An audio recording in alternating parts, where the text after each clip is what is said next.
Diffusée pour la première fois en 2001, Ma famille d'abord est rapidement devenue culte. Entre son humour unique, ses personnages attachants et ses situations délirantes, cette série a marqué les esprits et bercé toute une génération. Elle a séduit des millions de téléspectateurs à travers le monde, notamment en France où elle est devenue un véritable phénomène en abordant des thèmes universels tout en innovant dans la représentation des familles afro-américaines à la télévision. Presque 20 ans après son annulation, il est grand temps de revenir sur sa création, les coulisses et l'univers de la famille Kyle.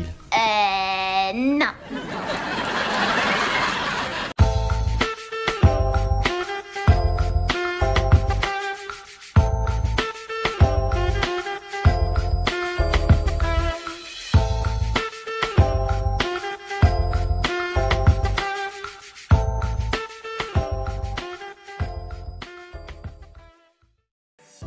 Au début des années 2000, la télévision américaine traverse une période de transition. Les grandes chaînes cherchaient à élargir leur audience. Après les succès de sitcoms comme Friends et Tout le monde aime Raymond, ABC, tout comme ses concurrents, souhaitait capitaliser sur la popularité des comédies familiales tout en diversifiant son offre, notamment en intégrant davantage de personnages issus des minorités. Bien que les années 90 aient vu l'émergence de séries comme Le Prince de Bel-Air et La vie de famille, cette représentation à la télévision restait limitée. ABC, forte de ses séries populaires, voulait combler ce manque et attirer un nouveau public en créant une série comique centrée sur une famille afro-américaine. C'est dans ce contexte que Ma famille d'abord est née. Le projet débute avec Damon Wayans. Ayant commencé sa carrière dans les années 80 dans le stand-up, son humour mordant, souvent inspiré par les dynamiques familiales, l'a rapidement propulsé sur le devant de la scène. Après quelques apparitions dans des émissions comme Saturday Night Live, c'est véritablement avec In Living Color qu'il accède à la notoriété. Cette émission, co-créée avec son frère Keenen, le futur réalisateur de Scary Movie 1 et 2, a été un tournant décisif. Damon y incarnait plusieurs personnages mémorables et l'émission est devenue un tremplin pour des stars comme Jim Carrey et Jamie Foxx. In Living Color se distinguait par sa représentation diversifiée et son humour satirique, abordant des thèmes sociaux, raciaux et culturels. Fort de ce succès, Damon souhaitait élargir ses horizons et créer un contenu qui reflèterait davantage ses propres expériences. Père de 4 enfants, il voulait aborder la paternité avec un regard à la fois humoristique et sincère. C'est ce désir qui a inspiré la création de Ma famille d'abord. Il a souvent expliqué que ses propres enfants étaient une source constante d'inspiration pour la série. À ses côtés se trouve Don Rio, co-créateur de la série, scénariste et producteur chevronné de la télévision. Né en 1946, Rio s'est d'abord fait un nom en écrivant des séries comme MASH et The John LaRoquette Show avant de se tourner vers la production. Il a aussi créé des séries à succès dont Petite Fleur dans les années 90. Dès le départ, il s'est distingué par sa capacité à créer et produire des programmes qui allient humour, émotion et souvent des thématiques plus profondes tout en restant accessibles à un large public. Dans Petite Fleur par exemple, il savait traiter des sujets sensibles tout en maintenant un ton léger et drôle. Son expertise dans la création de sitcoms familiales a grandement contribué à structurer My Wife and Kids, Ma famille d'abord en français, tout en restant fidèle à la touche unique apportée par Damon Wayans. Avec Damon, on voulait vraiment que la série soit à la fois drôle et sincère. La comédie est évidemment au premier plan, mais on voulait que les téléspectateurs puissent aussi s'attacher aux personnages et à leurs relations familiales. C'est un équilibre que j'ai toujours cherché dans les séries que j'ai créées, et Damon a vraiment su amener cette énergie unique. Il a un talent incroyable pour rendre le quotidien drôle. Il peut prendre des situations que n'importe quelle famille connaît, et les rendre hilarantes, mais avec un message derrière. C'est ce qui rendait notre travail si fluide. Mon rôle était d'aider à structurer les épisodes et d'apporter cette base narrative solide, tandis que Damon apportait son sens du timing comique et sa vision authentique de la paternité. Ensemble, ils ont conceptualisé l'idée de Ma famille d'abord comme une sitcom qui se distinguerait non seulement par son humour, mais aussi par sa représentation réaliste et nuancée de la famille. Dès le début, Damon souhaitait que son personnage, Michael Kyle, soit un père actif et drôle. Au revoir, chérie. Ouais. Au revoir. Au revoir ma puce, donne des coups de talon au cheval. En plus, tu pues des pieds. Ah oui? Oui. Tu sais ce que tu sens, toi? Arrêtez ou je vous oblige à vous embrasser sur la bouche. Je commence à avoir de la moustache. Allez, arrête. Oh, si, ça y est, je la vois. Comment voulez-vous qu'on communique? Il ne dit jamais ce qu'il Et ressent. pourquoi, quand c'est elle qui parle, vous notez rien sur votre cahier? Je ne voulais pas d'une série où le père est distant ou autoritaire. Je voulais montrer un père actif, quelqu'un qui est dans la vie de ses enfants. Michael Kyle, mon personnage, utilise l'humour parce que, dans la vraie vie, c'est comme ça que je gère mes enfants. C'est un outil efficace pour faire passer des messages sans être moralisateur. Le truc, c'est que les pères noirs ne sont pas souvent représentés à la télévision. On les montre comme absents ou en colère. Et je voulais changer ça. Je veux que mes enfants puissent voir une image positive d'un père noir qui est là pour sa famille. tout en gardant cet humour qui les fait rire. Ma chérie, j'ai un truc à te montrer. Regarde. Mon Dieu! Et regardez, ça en jette, hein, avec mon string. Cette approche, originale à l'époque, a immédiatement séduit les dirigeants d'ABC. Lorsque Damon et Don ont présenté leur projet à la chaîne, celle-ci était déjà à la recherche d'une nouvelle comédie familiale, comme je l'ai dit juste avant. Ce concept répondait parfaitement à leurs attentes. Donc, une fois la série validée, l'étape suivante consistait à composer le casting. Pour incarner le père, Damon s'engage lui-même. L'acteur était ravi de pouvoir pour la première fois assumer à la fois le rôle principal, la création et l'écriture d'un projet comme celui-ci. En revanche, trouver l'actrice idéale pour incarner Janet Kyle, la mère de famille, s'est avéré plus compliqué. Elle devait être le parfait contrepoids à l'humour excentrique de Michael, tout en étant capable de briller dans ses propres moments comiques. Tisha Campbell-Martin, déjà connue pour son rôle dans la série Martin, s'est rapidement imposée comme la candidate idéale. Damon et moi, nous avons tout de suite eu un déclic. C'était une alchimie incroyable. C'était comme si nous nous connaissions déjà. Je savais que le personnage de Janet devait être à la fois drôle et sérieuse parce qu'elle est le cœur émotionnel de la famille. Il fallait qu'elle soit capable de gérer Michael tout en ayant ses propres moments comiques. Janet est forte, indépendante et elle n'a pas peur de dire ce qu'elle pense. J'ai adoré jouer ce personnage parce qu'elle représentait vraiment ce que beaucoup de femmes vivent dans la réalité. Jongler entre leur rôle de mère, d'épouse et de femme avec ses propres ambitions. Je savais que l'audition s'était bien passée, mais dans ce métier tu ne sais jamais. Et quand j'ai eu le rôle, c'était comme la cerise sur le gâteau. Ensuite, il a fallu trouver les enfants. Le rôle de Junior, le fils aîné maladroit et souvent à l'origine de problèmes, nécessitait un jeune acteur avec un excellent sens du timing comique. George Gordeux, qui avait déjà une certaine expérience à la télévision, a rapidement impressionné les producteurs par sa capacité à interpréter un personnage un peu débile mais toujours attachant. Qu'est-ce que tu racontes? J'ai des poils qui me poussent partout, regarde ça! Bien qu'il pensait avoir complètement raté son audition, il a décroché le rôle après une série de lectures particulièrement hilarantes. Fait intéressant, à l'origine, Damon Wayans souhaitait engager son propre fils pour le rôle de Junior, mais ce dernier a refusé. George a souvent évoqué à quel point il aimait jouer ce personnage. Malgré la maladresse intellectuelle et les erreurs constantes de Junior, le rôle restait attachant et essentiel. Il a également souligné que jouer un rôle où l'on pouvait enchaîner les erreurs tout en restant sympathique était particulièrement amusant pour lui. Junior est un personnage tellement amusant à jouer, parce qu'il est toujours en train de faire les mauvais choix, mais d'une manière si innocente que ça en devient hilarant. Il est ce gars qui essaie vraiment de bien faire, mais qui échoue constamment. Le tournage était toujours plein de rire. On avait beaucoup de liberté pour explorer nos personnages, et Damon était toujours là pour nous guider. Il nous encourageait à essayer de nouvelles choses, et à ne pas avoir peur de nous tromper, ce qui était parfait pour jouer Junior, parce que ce personnage ne fait que ça, se tromper. Le rôle de Cady, la plus jeune des enfants Kyle, nécessitait une jeune actrice capable d'être à la fois adorable et crédible dans les scènes comiques. Parker McKenna Posey, alors très jeune, a immédiatement captivé tout le monde par son charme naturel et son aisance à l'écran. T'as déjà remarqué qu'à chaque fois qu'on va s'embrasser, Cady est dans les parages? Arrête de dire des âneries. Ah, je suis sérieux, regarde. Bon, elle est partie. Approche-toi. Et enfin, pour le rôle de Claire, c'est d'abord Jazz Recall, une jeune actrice et danseuse qui a été choisie. Cependant, après la première saison, la production a pris la décision de la remplacer par Jennifer Freeman. La raison officielle avancée était que les auteurs souhaitaient explorer des thèmes plus matures et complexes pour le personnage de Claire. Jazz a révélé lors d'une interview qu'un épisode abordant la grossesse de l'une des amies de Claire avait suscité des inquiétudes chez sa mère, qui estimait que ce type de scénario n'était pas approprié pour une actrice aussi jeune à l'époque. Qu'est-ce que c'est? Disons que c'est un gros problème dans un petit tube en plastique. Pitié, ne le dis pas à ses parents. Chérie, je dois le faire. Mais enfin, comment Charmaine a fait pour se mettre dans un tel pétrin? En faisant l'amour? Ma mère ne voulait pas que je sois exposée à ce genre de scénario si jeune. Elle pensait que ce n'était pas approprié et elle a préféré que je me retire du projet. J'étais très jeune à ce moment-là, donc je suivais simplement les décisions de ma mère. C'était une décision difficile parce que j'aimais vraiment travailler sur la série. Je n'ai aucun regret. Cela m'a permis de poursuivre d'autres projets et de grandir en tant qu'actrice. Mais c'était une expérience incroyable de faire partie de cette série, même pour une courte période. Jennifer Freeman a donc été introduite dans la deuxième saison et a rapidement pris ses marques dans le rôle de Claire. Claire? Oui.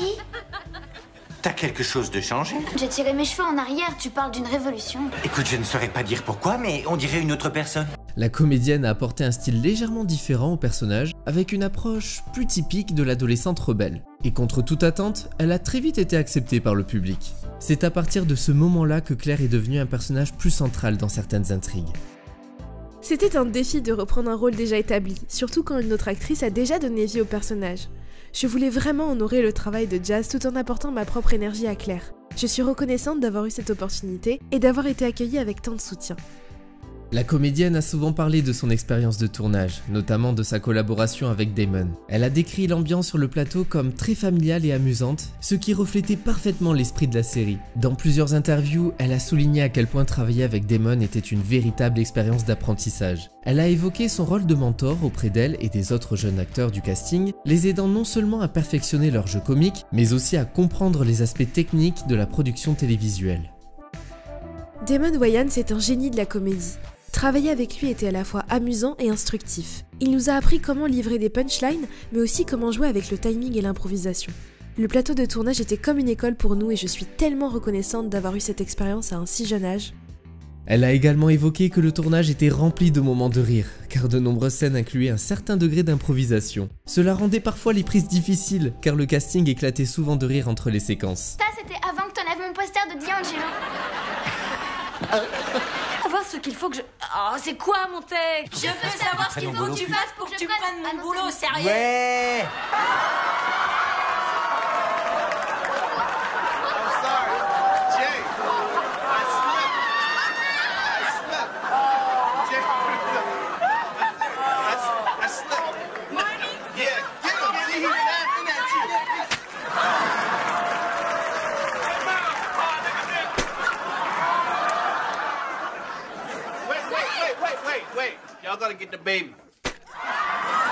Lui, qu'est-ce qu'il va en tirer comme leçon? Eh bien... Lui, qu'est-ce qu'il va en tirer comme leçon? Eh bien déjà, il va en tirer que... Zut, je suis mauvaise. Le tournage de cette première saison a permis de poser des bases solides pour la série.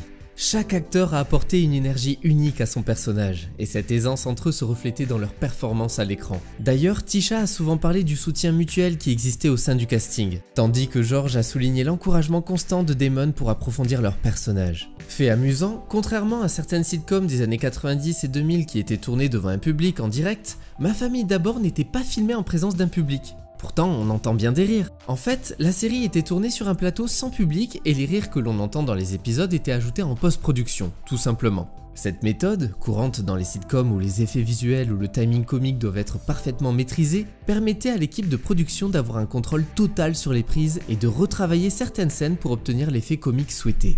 Dans l'ensemble, on peut dire que le tournage de la première saison s'est déroulé dans un esprit de collaboration, avec une grande liberté d'improvisation et une ambiance détendue. Ma famille d'abord a été diffusée pour la première fois le 28 mars 2001 sur ABC, et dès ses débuts, le programme a connu un succès immédiat. Les audiences de la première saison étaient solides, surtout pour une nouvelle sitcom. La famille Kyle a réuni entre 8 et 10 millions de téléspectateurs par épisode, ce qui a rapidement poussé le réseau à renouveler la série pour une deuxième saison. Quant aux critiques, elles ont globalement été positives, même si les premières intrigues ont parfois été jugées trop classiques. Dans les critiques, on peut retrouver Variety qui a salué la performance de Damon Wayans, le décrivant comme le cœur comique de la série, tout en soulignant que son humour décalé apportait une véritable originalité au programme. Ensuite, il y a le Hollywood Reporter qui a applaudi l'alchimie entre les acteurs. Tisha Campbell-Martin apporte un équilibre parfait au jeu excentrique de Damon Wayans. Ensemble, ils forment un duo dynamique qui mène la série avec un mélange de rire et de moments plus sincères. Bien que la série suive parfois des chemins déjà empruntés par d'autres sitcoms, elle se distingue grâce à des personnages attachants. Et enfin, TV Guide a également noté que la série apportait une représentation importante et bienvenue de la diversité à la télévision. Et comment vous croyez que vous êtes arrivé là? Allez, asseyez-vous. Le tournage de la deuxième saison a bénéficié d'un budget légèrement plus important, permettant à l'équipe de production d'explorer de nouvelles intrigues et de développer davantage les personnages. Le ton de la série est raffiné, avec un meilleur équilibre entre les moments drôles et les autres moments plus sérieux. Ouais, l'équipe créative a cherché à étoffer les personnages et à introduire de nouvelles situations, et ça se ressent.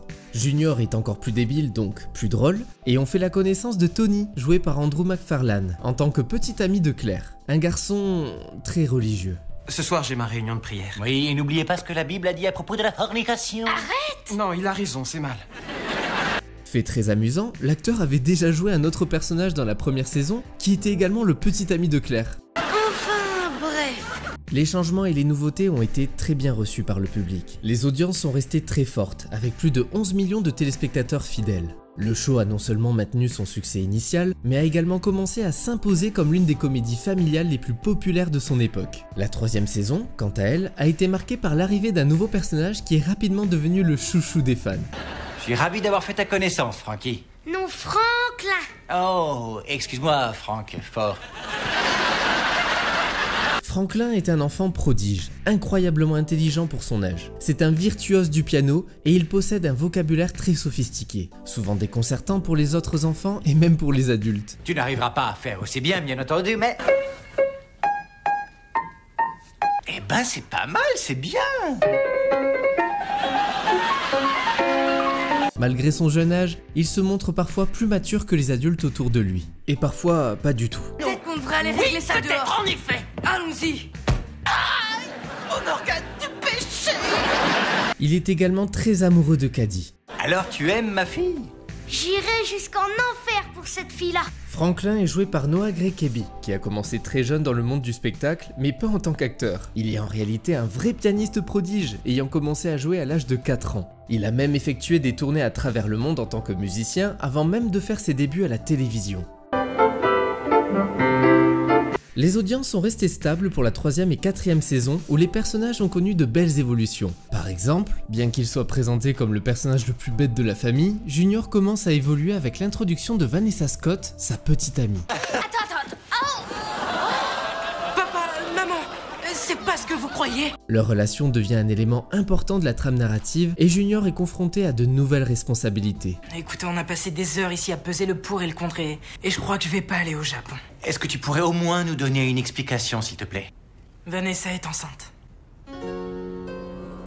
Dans la 4e saison, Junior doit faire face à la réalité de devenir papa. Bien que toujours drôle et parfois incompétent, il fait de son mieux pour être présent pour Vanessa et leur futur enfant. On doit pas être trop dur avec lui. Débile. Plus de 10 millions de spectateurs étaient encore présents pour suivre ces nouvelles intrigues. Cependant, à partir de 2004, les choses se compliquent. La série connaît une baisse soudaine des audiences, ce qui n'a pas plu à la chaîne. En effet, seuls 7 millions de fans ont suivi les 26 nouveaux épisodes des Kyle. Un écart trop important par rapport aux saisons précédentes. La série n'est donc pas renouvelée, une décision que les fans ont toujours eu du mal à accepter. Surtout que le dernier épisode de la saison 5 se terminait sur un énorme cliffhanger. Alors que Michael accepte de faire une vasectomie, Janet lui annonce qu'elle est enceinte. Ça n'a plus aucune importance, Michael. Pourquoi? Parce que je suis enceinte. Le casting a été relativement discret concernant cette annulation, mais Damon Wayans a tout de même reparlé de la série, mentionnant même qu'elle faisait partie de ses projets préférés. C'était une série spéciale pour moi, parce que je pouvais puiser dans mes propres expériences en tant que père. Chaque semaine, nous racontions des histoires que beaucoup de familles pouvaient reconnaître. J'ai aimé l'humour et la dynamique que nous avions, et je pense que les gens se sont vraiment attachés aux personnages.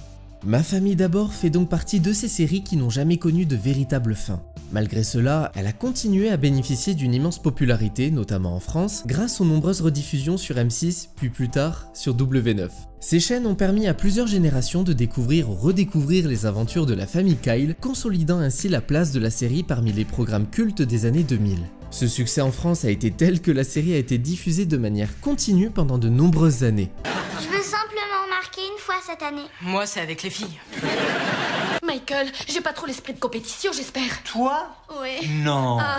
Le premier à la porte. Allez, que j'entende encore un bouille à chacun sortir de sa bouche et je les tripouille à chacun. Je le tue. Avant de vous quitter, je voulais revenir sur le duel très étrange qui dure depuis des années sur les réseaux sociaux entre Ma famille d'abord et Malcolm. Des milliers de fans se disputent pour prouver que l'une est meilleure que l'autre. Alors qu'à mon sens, le problème est que ces deux séries ne sont absolument pas comparables. Que ce soit dans les messages, le format, l'écriture, les personnages, l'humour, les intrigues, la réalisation ou même les décors, tout oppose ces deux programmes.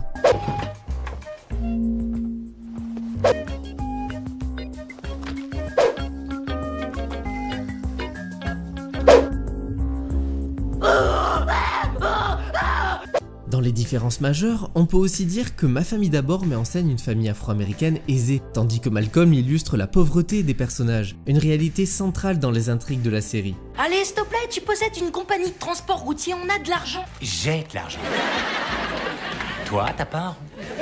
De plus, Malcolm est une sitcom tournée en extérieur, sans rire enregistré, ce qui lui permet plus de créativité et de liberté dans sa réalisation. En revanche, Ma famille d'abord est enfermée dans un studio et suit un format plus traditionnel.